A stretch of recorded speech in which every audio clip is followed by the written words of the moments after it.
প্ৰমোদ বড়ো ডাঙৰীয়ালৈকে মোৰ প্ৰথম প্ৰশ্ন যে প্ৰমোদ বড়ো ডাঙৰীয়াই হততে ঢোল বজাই ফুৰি থাকে ৰাইজৰ ওচৰত তেটো ফালি ফালি চিঞৰে যে বিটিআৰত UPPL দলে চৰকাৰ গঠন কৰাৰ পিছতহে শান্তি আহিছে।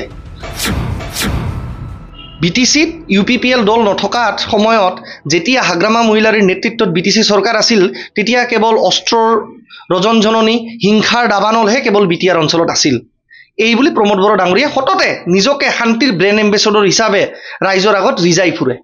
কিন্তু মোৰ প্ৰথম প্ৰশ্নটো হৈছে যে প্ৰমোদ বড়ো ডাঙৰীয়া 2012 চনত 2014 চনত যিবিলাক ব্যক্তিয়ে যিবিলাক সংগঠনৰ নেতৃত্বই সেই 2012 চন আৰু 14 চনৰ হিংসাত্মক কাৰ্যকলাপত জড়িত আছিলে, যেইবিলাক ব্যক্তিৰ নেতৃত্বত আৰু যেইবিলাক সংগঠনৰ সদস্যই 2012 চন আৰু 2014 চনৰ যি গোষ্ঠীগত হিংসা বা গোষ্ঠীগত সংঘৰ্ষৰ লগত জড়িত থকা বুলি NIA চাৰ্জশ্বিট প্ৰদান কৰিছে, সেইবিলাক ব্যক্তিকেতো আপুনি আনি আজি বিটিআৰৰ ৰাজগাদীত অধিষ্ঠ কৰিছে। আপোনাৰ লগত আপুনি BTCৰ চিফ আৰু তেওঁলোকে আপোনাৰ পৰিষদখনত হয়তো আপোনাৰে UPPL দলৰ MCLA বা EM হিচাপে তেওঁলোকে ৰাজগাদীত বহি আছে, UPPL দলৰ এক ব্যাগুম নেতা হিচাপে।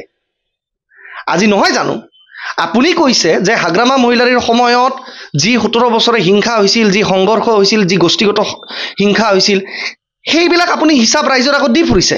কিন্তু যিবিলাক ব্যক্তিয়ে 2012 চনত আৰু 2014 চনত সেই গোষ্ঠীগত হিংসাৰ লগত জড়িত থকা বুলি NIA চাৰ্জশ্বিট প্ৰদান কৰিছে, সেইবিলাক ব্যক্তিৰে সাংগু পাংগুক, সেইবিলাক ব্যক্তিয়ে নেতৃত্ব দিয়া সংগঠনৰ বা সেইবিলাক ব্যক্তিয়ে নেতৃত্ব দিয়া সন্ত্ৰাসবাদী সংগঠনৰ সদস্যকেতো আপুনি আনি পিনে ৰাজগাদীত আজি অধিষ্ঠ কৰিছে BTCৰ বা BTRৰ EM বা MCLA হিচাপে UPPL দলৰ পৰা।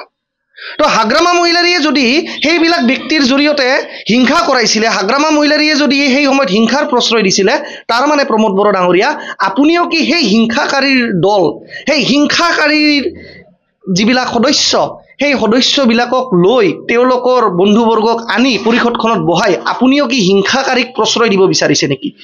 শ্ৰীকৃষ্ণই কৈছিলে যে পাপ কৰাতকে এটা পাপ হোৱা বা এজন পাপীক প্ৰশ্ৰয় দিয়াটো বেছি অপৰাধ। হয়, নিশ্চিতভাৱে 2020 চনলৈকে হাগ্ৰামা মহিলাৰীৰ শাসন চোৱাত বিভিন্ন কালত হিংসা, অস্ত্ৰৰ ৰজনজননী, হিংসাৰ দাবানল সকলোৱে দেখিছে, সেয়া সৰ্বজন বিদিত। কিন্তু আপুনি কেৱল নিজকে যদি শান্তিৰ অৱতাৰ বুলি ইয়াত আহে, যে আপুনি এটা ক'ব গ'লে ঈশ্বৰৰ নতুন অৱতাৰ, শান্তিৰূপী আপুনি এটা দূত, আপোনাক ঈশ্বৰে BTR অঞ্চলখনত পঠাইছে, তেতিয়াহ'লে কিন্তু আঙুলি আপোনালৈকেও টুৱাম। কাৰণ ওপৰলৈকে থুৱালে কিন্তু নিজৰ গাটো থুতু আহে। আপুনি জানো আজি যিবিলাক ব্যক্তিয়ে NIA চাৰ্জশ্বিট প্ৰদান কৰিছে এবস্কণ্ডাৰ্ছ হিচাপে, সেইবিলাক ব্যক্তিয়ে নেতৃত্ব দিয়া সংগঠনৰে সদস্যৰ সেইবিলাক ব্যক্তিৰ যিবিলাক ডাইৰেক্ট টপ কমাণ্ড আছিল, যোনে সভাপতি সম্পাদক আছিল, সেইবিলাক ব্যক্তিৰ নেতৃত্বকে লৈ পিনে, সেইবিলাক সংগঠনৰে নেতাক লৈ পিনে আপুনি আজি নিজৰ চৰকাৰখন বচাই ৰখা নাইনে BTC অঞ্চলত?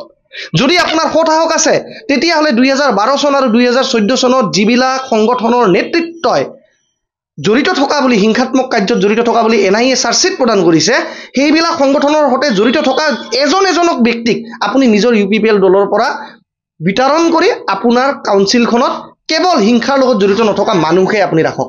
আৰু যদি সেয়াই নহয় তেতিয়াহ'লে আপুনি হাগ্ৰামা মহিলাৰী ডাঙৰীয়াৰ ওপৰতো প্ৰশ্ন উত্থাপন কৰাৰ কোনো অধিকাৰ নাই। আৰু দ্বিতীয়তে এইখিনি কথা ক'ব বিচাৰিছোঁ যে হয়, আমি কাকো হিংসাকাৰীক বুলি ক'ব বিচৰা নাই। হিংসা এক সময়ত আন্দোলন, বিদ্ৰোহ এইবিলাক ৰাইজৰ মাজত খুব থাকিলে বিভিন্ন সময়ত মানুহ অস্ত্ৰ বা এক আৰ্মড ৰিভলিউশ্যনলৈকে বা বিদ্ৰোহী হিচাপেও মানুহে আন্দোলন কৰে। অসমৰ ইতিহাসতো আছে, ভাৰতৰ ইতিহাসতো আছে, বড়োলেণ্ডৰ ইতিহাসতো আছে। কিন্তু আপুনি কেৱল যদি হাগ্ৰামা মহিলাৰী, XBLT, BRTF লৈকে আঙুলি তুলি থাকে, ইয়াৰ উত্তৰটো কিন্তু আপুনিও দিব লাগিব। কাৰণ তেতিয়াহ'লে আপুনিও কিন্তু সেই একেধৰণেই সেই হিংসাকাৰী সংগঠনৰ নেতৃত্ববৰ্গক লৈয়েই কিন্তু আপুনি আজি চৰকাৰ চলাই আছে।